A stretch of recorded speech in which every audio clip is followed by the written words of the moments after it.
بالله من الشيطان الرجيم.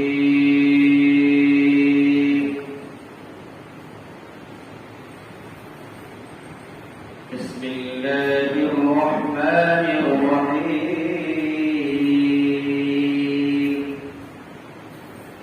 أتأمرون الناس بالبر وتنسون أنفسكم وأنتم تتلون الكتاب أفلا تعقلون.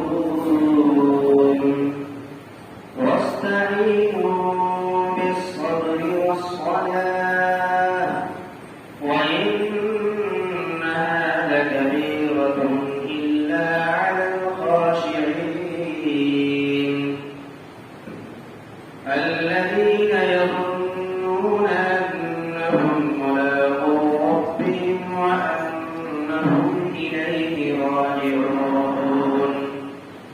يا بني إسرائيل اذكروا نعمتي التي أنعمت عليكم وأني فضلتكم على العالمين. واتقوا يوما لا تجزي نفس عن نفس شيئا ولا يقبل منها شفاعة ولا يؤخذ منها عدل ولا هم ينصرون. صدق الله العظيم. اور تم لوگوں کو نیکی کا، بھلائی کا، نیک کاموں کا حکم کرتے ہو اور اپنے آپ کو بھول جاتے ہو، اس حال میں کہ تم قرآن پڑھنے والے ہو، قرآن کی تلاوت کرنے والے ہو. تو کیا تم عقل نہیں رکھتے؟ کیا تمہارے اندر شعور نہیں ہے؟ اور مدد طلب کرو صبر کے ذریعے سے، نماز کے ذریعے سے.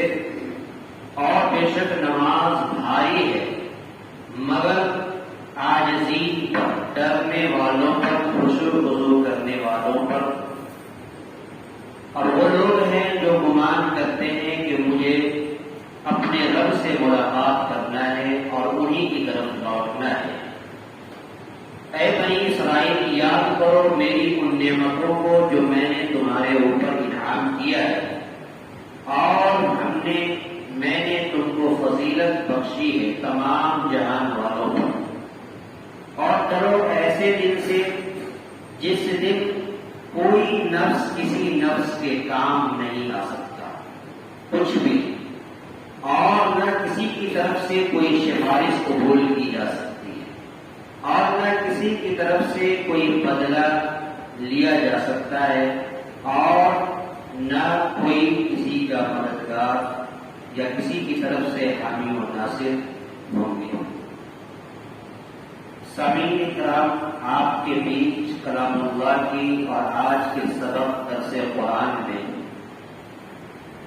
آیت نمبر 44، 45، 46، 47، 48 اس کا ترجمہ کیا گیا. مختصر باتیں جو حل عبارت آیتوں کے اندر اللہ رب العزت نے بیان فرمایا ہے، وہ باتیں مناسب ہے کہ آج کے سبق میں آنی چاہیے. اس سے قبل جو آیتیں گزشتہ ہفتے میں بیان ہوئی تھی، اس آیت کریمہ کے اندر اللہ رب العزت نے عقائد کا بیان رکھا اور عقیدہ درست کرنے کے لیے کہا گیا تھا، اور یہ بتایا گیا تھا کہ اللہ تبارک و تعالیٰ نے کہا کہ تم ایمان لاؤ ان کتابوں پر جو میں نے نازل کیا، جو تصدیق کرنے والی ہے تمہاری کتابوں کی جو اس سے قبل نازل کی گئی ہے، جتنی بھی کتابیں ہیں. تو گویا یہ ایک عقیدے کا بیان تھا. اور اس کے بعد پھر اسی آیت کریمہ میں بعد کے اندر یہ کہا گیا کہ تم نماز قائم کرو، زکات دو اور رکوع کرنے والوں کے ساتھ رکوع کرو. اس آیت کریمہ میں اقامت صلاۃ کا حکم دیا گیا، یعنی نماز کو قائم کرنا. آپ جہاں بھی قرآن پڑھیں گے پوری قرآن کے اندر میں، تو جہاں بھی نماز کا تذکرہ ہوگا وہاں پہ اقامت کا لفظ آیا ہے. کہیں پر اقیم الصلاۃ، کہیں پہ یقیم الصلاۃ، کہیں پہ اقیم الصلاۃ، اس طریقے سے جو آیت کریمہ قرآن میں نازل ہوئی ہے، تو وہاں پر اقامت کا گویا کہ نماز کو تمام آداب و رعایت کے ساتھ، سنن و مستحبات کے ساتھ، خشوع اور خضوع کے ساتھ قائم کرنا ہے۔ اور قائم کا مطلب یہ اجتماعیت کا کانسیپٹ اسلام نے دیا، اور پھر آگے اسی آیت کریمہ میں کہا گیا تھا کہ رکوع کرو رکوع کرنے والوں کے ساتھ۔ تو یہاں پر ایک اجتماعیت کے ساتھ ساتھ فرض ہونے کا ثبوت ملتا ہے کہ جماعت کے ساتھ جو نماز ہوتی ہے اس کی الگ حقیقت ہے، اور انفرادیت کے ساتھ جو نماز پڑھی جاتی ہے اس کی الگ حقیقت ہے۔ آج کی آیت کریمہ میں جو بیان ہے اس کے اندر یہ بات ہے کہ بہت سے لوگ ایسے ہیں جو لوگوں کو نیک کام کا اور بھلائی کا حکم کرتے ہیں لیکن اپنے آپ کو بھلا دیتے ہیں۔ یعنی اگر آپ غور کریں گے تو لوگوں کے 3 درجے ہیں۔ ایک درجے کا انسان وہ ہوتا ہے جو صرف اور صرف برائی پر آمادہ ہے، خود بھی آمادہ ہے اور دوسروں کو برائی پر بھی آمادہ کرتا ہے، جو نہایت درجے کا سمجھیے کہ بالکل گرا ہوا یہ طبقہ ہے۔ اور انسانوں کا ایک طبقہ وہ ہے جو نیک کام خود بھی کرتا ہے اور دوسروں کو بھی نیک کام کرنے کا حکم دیتا ہے، تو یہ ایک اعلیٰ طبقہ ہو گیا۔ اور ایک وہ طبقہ ہے جو لوگوں کو نیکی کی دعوت کو دیتا ہے، نیکی پر تو ابھارتا ہے لیکن خود نیک کام نہیں کرتا ہے۔ تو ایک طبقہ یہ ہے، وہ 3 درجے انسان کے ہیں۔ تو اب ہمیں اور آپ کو یہ دیکھنا ہے کہ ہم کس درجے کے بنیں گے۔ ہم نیک کام کرنے والے بنیں اور دوسروں کو بھی نیکی کا حکم دیں، اس درجے میں ہم شامل ہیں، یا پھر ہم دوسروں کو نیک کام کرنے کا حکم تو دیتے ہیں لیکن ہم خود نیک کام نہیں کرتے، اس میں شامل ہے۔ اور ایک وہ طبقہ ہے جو خود برائی بھی کرتا ہے اور دوسروں کو برائی کی طرف بھی اٹھاتا ہے، ہم اس میں شامل ہو رہے ہیں۔ یہ 3 درجے ہیں۔ تو گویا اس نے کہا کہ لوگوں کو تم نیکی کا حکم کرتے ہو۔ یہ دراصل یہ آیت کریمہ جو ہے یہود کو مخاطب ہے کہ یہودیوں کے اندر وہ لوگ رہا کرتے تھے جو لوگ کسی رشتہ دار، یعنی ان کے رشتہ دار اگر اسلام قبول کر گیا، حضور صلی اللہ علیہ وسلم کی تعلیمات سے متاثر ہو کر کے حضور کے اوپر جو ایمان لے آئے، تو ان کو وہ لوگ کہا کرتے تھے کہ حضور صلی اللہ علیہ وسلم اور ان کی لائی ہوئی شریعت یہ برحق ہے، لہٰذا تو اسے قبول کر دو۔ لیکن جب ان کا نمبر آتا تھا تو وہ خود قبول نہیں کرتے تھے، اس لیے ان کو مخاطب کرتے ہوئے کہا کہ تم اپنے لوگوں کو حکم تو دیتے ہو نیک کام کرنے کا لیکن اپنے آپ کو جو بھلا دیتے ہو، اور حالانکہ تم کتاب والے ہو، اہل کتاب ہو، کتاب کی تلاوت بھی کرتے ہو۔ لہذا اس سے یہ پتہ یہ چلا کہ واعظ وہ ہیں جن کے اندر خود بھی نیکی کا جذبہ ہو اور دوسروں کو نیک کام پر ابھارنے کا جذبہ ہو۔ اس آیت کریمہ کے ذکر میں اللہ کے رسول کی ایک حدیث بھی آتی ہے کہ آپ صلی اللہ علیہ وسلم کی خدمت میں ایک یہودی لڑکا خدمت کیا کرتا تھا جو کافی دن کے بعد بیمار پڑا اور وہ گھر پر تھا، تو آپ صلی اللہ علیہ وسلم ان کی عیادت کے لیے تشریف لے گئے ان کے گھر پر۔ تو انہوں نے آپ صلی اللہ علیہ وسلم نے اس لڑکے کو کہا کہ تم ایمان لے آؤ، تم ایمان لے آؤ اور نیکی کو قبول کر لو، اللہ کی وحدانیت کا اقرار کر لو، تم جنت میں داخل ہو جاؤ، تمہیں اللہ تعالیٰ عذاب سے بچا دے گا۔ تو وہ بچہ بطور مشورہ اپنے والد یہود کی، جو ان کا والد یہودی تھے، ان کی طرف دیکھنے لگا، تو والد نے مشورے کے طور پر کہا آتی یعنی تم قبول کر دو، یعنی رسول اللہ صلی اللہ علیہ وسلم یہ حق ہے، ان کی لائی ہوئی بات یہ حق ہے۔ تو انہوں نے اشہد ان لا الہ الا اللہ واشہد ان محمدا عبدہ ورسولہ، انہوں نے کلمہ پڑھا۔ تو آپ صلی اللہ علیہ وسلم نے کہا کہ میں وہ انسان بن گیا کہ میرے ذریعے سے اللہ تعالیٰ نے ان کو عذاب سے اور جہنم کی آگ سے بچا لیا۔ تو یہاں پر دیکھیے اس کے والد یہودی ہیں، یہ اس بات کو تسلیم بھی کر رہا ہے، مان بھی رہا ہے کہ اللہ کے رسول صلی اللہ علیہ وسلم حق پر ہے، ان کی لائی ہوئی بات حقیقت ہے، تو اس کو مان لو۔ لیکن جب ان کا نمبر آیا تو وہ قبول کرنے کی اجازت نہیں۔ اسی کو اس آیت کریمہ میں کہا اَتَأْمُرُونَ النَّاسَ بِالْبِرِّ وَتَنْسَوْنَ أَنفُسَكُمْ، کہ تم لوگوں کو نیکی کا حکم کرتے ہو اور اپنے آپ کو بھلا دیتے ہو۔ وَأَنْتُمْ تَتْلُونَ الْكِتَابَ حال میں کہ تم کتابوں کی تلاوت کرنے والے اہل کتاب ہو، افلا تعقلون، تو کیا تمہارے اندر شعور نہیں ہے؟ کیا تم عقل نہیں رکھتے کہ تم حق اور باطل کے درمیان اور صحیح اور غلط کے درمیان تمیز کر سکو؟ واستعینوا بالصبر والصلاۃ، اور نماز کے ذریعے سے، صبر کے ذریعے سے اور نماز کے ذریعے سے مدد طلب کرو۔ صبر اور نماز یہ ایک ایسی دولت ہے جو اللہ تعالیٰ ہر ایک کو نہیں دیتا ہے۔ صبر کے ذریعے سے انسان کے اندر سے جو مال کی محبت ختم ہوتی ہے، اور نماز کے ذریعے سے جاہ و جلال کی محبت ختم ہوتی ہے۔ صبر ایک ایسا لفظ ہے کہ انسان کے اندر جو مال، حب مال جو ہوتا ہے، مال کی محبت، وہ کم ہو جاتی ہے۔ کیوں؟ اس لیے کہ مال کی محبت انسان کی خواہشات اور نفس کو ابھارتا ہے، اور نفس یہ چاہتا ہے کہ میرے پاس مال اور دولت ہو۔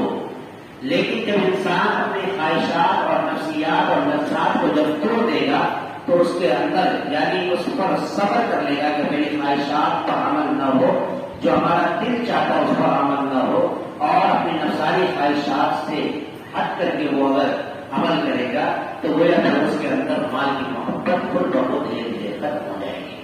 اور نماز ایک ایسی چیز ہے کہ نماز کے ذریعے سے انسان عاجزی اختیار کرتا ہے، اللہ تعالیٰ کے دربار میں جب جھکتا ہے، عاجزی انکساری اختیار کرتا ہے، تو اس کے اندر سے جو منصب کی لالچ جو ہوتی ہے وہ انسانوں کے اندر سے ختم ہو جاتی ہے۔ اس لیے پروردگار عالم نے کہا کہ تم صبر اور نماز کے ذریعے سے مدد کرو۔ وَإِنَّهَا لَكَبِيرَةٌ إِلَّا عَلَى الْخَاشِعِينَ۔ وَإِنَّهَا میں حاضر کا مطلب نماز کی طرف لوٹ رہا ہے کہ وہ بے شک وہ، یعنی نماز بھاری ہے یعنی مشکل ہے، لیکن ان لوگوں پر مشکل نہیں ہے جو اللہ کے لیے خشوع اور خضوع کے طور پر نماز ادا کرتے ہیں، نماز کو اللہ کے لیے ادا کرتے ہیں، ان لوگوں پر بھاری نہیں ہے۔ الا علی الخاشعین، مگر ڈرنے والوں پر، عاجزی انکساری کرنے والوں پر، الذین یظنون انہم ملاقو ربہم وانہم الیہ راجعون، کہ بے شک وہ لوگ ہیں، یعنی خشوع اور خضوع اختیار کرنے والے وہ لوگ ہیں جو یہ گمان کرتے ہیں کہ مجھے ایک دن اپنے رب سے ملاقات کرنا ہے، اور ایک وقت ایسا آئے گا کہ مجھے انہیں کی طرف لوٹنا ہے۔ تو گویا کہ جو لوگوں کے اندر، جن لوگوں کے اندر یہ صفات موجود ہے، وہ کبھی بھی کسی بھی حال میں نماز کو مشکل نہیں سمجھے گا، بلکہ نماز کو پابندی سے ادا کرنے کی کوشش کرے گا۔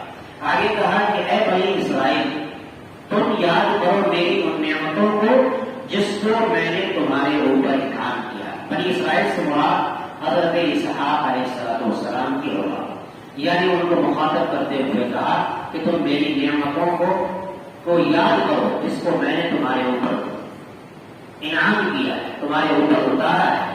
اہل کتاب کے اندر اور امت محمدیہ کے اندر یہی فرق ہے کہ اہل کتاب کو ان کے اوپر جو کیا ہوا احسان ہے اللہ رب العزت، وہ احسان پہلے جتلاتا ہے، یاد کراتا ہے، اس کے بعد اس کو جو ہے اس کی طرف لاتا ہے۔ لیکن امت محمدیہ میں وہ چیز نہیں، احسان نہیں جتلایا گیا، بلکہ ان کو ڈائریکٹ جو عمل کرنے کی دعوت دی جاتی ہے، مخاطب کیا جاتا ہے کہ تم ایمان لاؤ، ان کے اوپر کوئی احسان کا مطالبہ نہیں ہے۔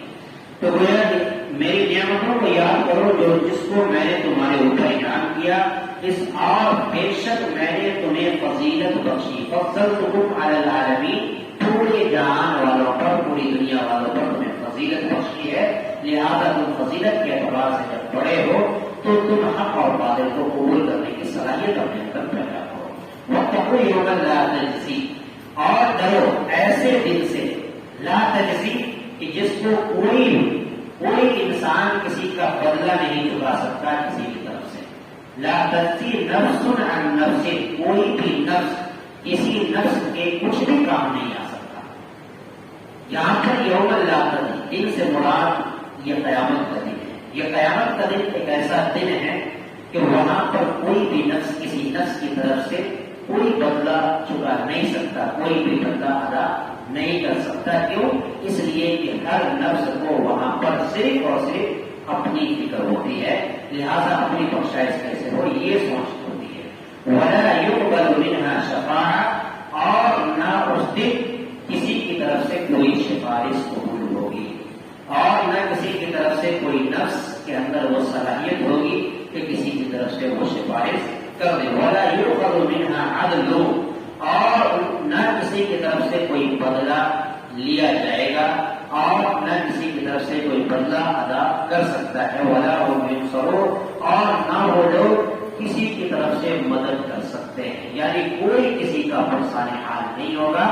یقیناً وہاں پر صرف اور صرف ہر انسان کو اپنی فکر ہوگی کہ ہماری کامیابی کیسے ہو، ہم کامیاب کیسے ہو، ہماری دنیا اور دنیا کے اندر جو میں نے زندگی گزار آخرت میں میرا امتحان کیسے ہو.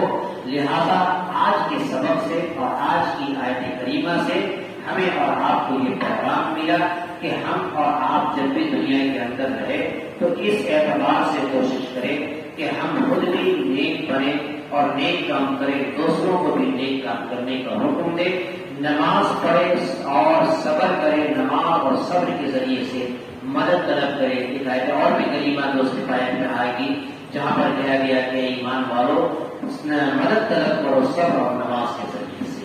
تو گویا کہ ایمان والے کی صفت ہونی چاہیے کہ نماز اور صبر کے ذریعے سے ہمیشہ مدد طلب کرنی چاہیے اور کسی بھی حال میں نماز کو بھاری نہیں سمجھنا چاہیے.